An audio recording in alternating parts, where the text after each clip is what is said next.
All right, hello everyone. My name is Luke Rayner. I am a lead intern here at WellTech, and today we will be discussing the differences in communication and culture between the United States and Japan.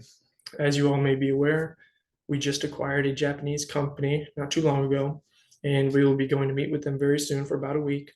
So we're just going to review some differences in culture to aid in that process in communication. So briefly, some overview and goals. Number one, we want to increase efficient business communication. We want to be very thoughtful when we communicate with them. We don't want any holdups. We want to understand their communication in order to convey what we want to convey. Number two, convey respect. This is a big one, especially with the Japanese culture. We're going to learn their traditions and their culture in order to show respect to them the best that we can. And number three, building off the two of those, we just overall want to build a very strong business long-term relationship with them. Some objectives that we have today. Number one, we want to understand and consider differences when communicating online. We will mostly be communicating with them online apart from this week meeting that we're going to have over there because we live on opposite sides of the world. So it's very important to understand the differences with that. Number two, we want to identify and implement verbal and nonverbal aspects of in-person communication. So that's body language, tone, how you speak. And number three, we want to be educated on how meetings work in Japan because there's a couple little nuances with that related to American culture. So number one, we have written communication. The writing style is very literal and is efficient.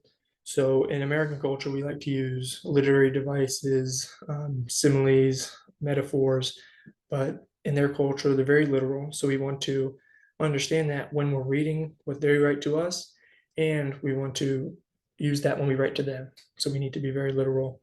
Number two, the written language is kanji. There's a picture of it to the left here. And the important thing with that is that they write from right to left instead of left to right.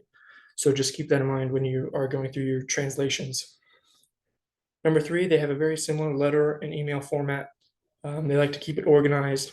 So very similar on that front. And lastly here, the proper etiquette in Japan is to address emails to senior management levels first.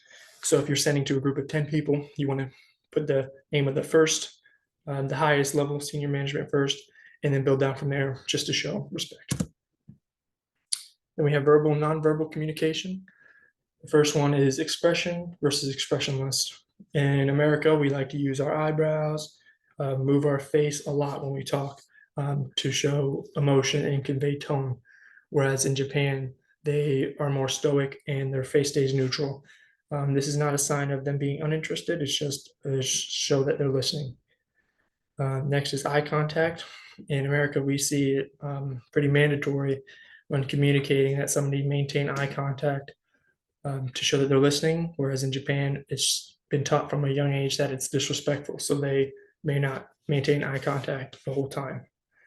Then there is interrupting.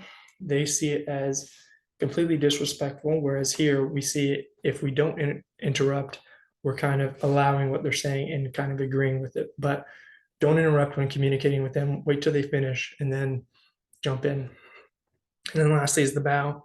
They do this when they say hello, goodbye, and we'll kind of let them lead with this one. You put your hands to the side, bow, just let them take the lead on that one. Then finally, meetings and decision making. There's a stark contrast in the view of silence. In America, we see silence as bad. We have to fill it right away. Whereas in Japan, they like silence. They use it as time to reflect and think about where they want to go next with the conversation. Group decision making is valued in Japanese culture. As you can see down below here in this bottom picture, there's so many people in this meeting room. And that's kind of normal for them. They like to have as many levels of management there as possible. In order to make the best decision. And then contrasting leadership ideals. In America, we like our leaders to be loud and boisterous, whereas they prefer the more humble, reserved leader. Okay, everyone, that'll be it for today. Just in closing, I have a couple of journals here that I implore you all to read. They're very good and just refreshers before you begin communicating with Japan. And the two main things: you want to show respect, and we want efficient communications, and that'll help by understanding their culture. All right, thank you all. Have a good day.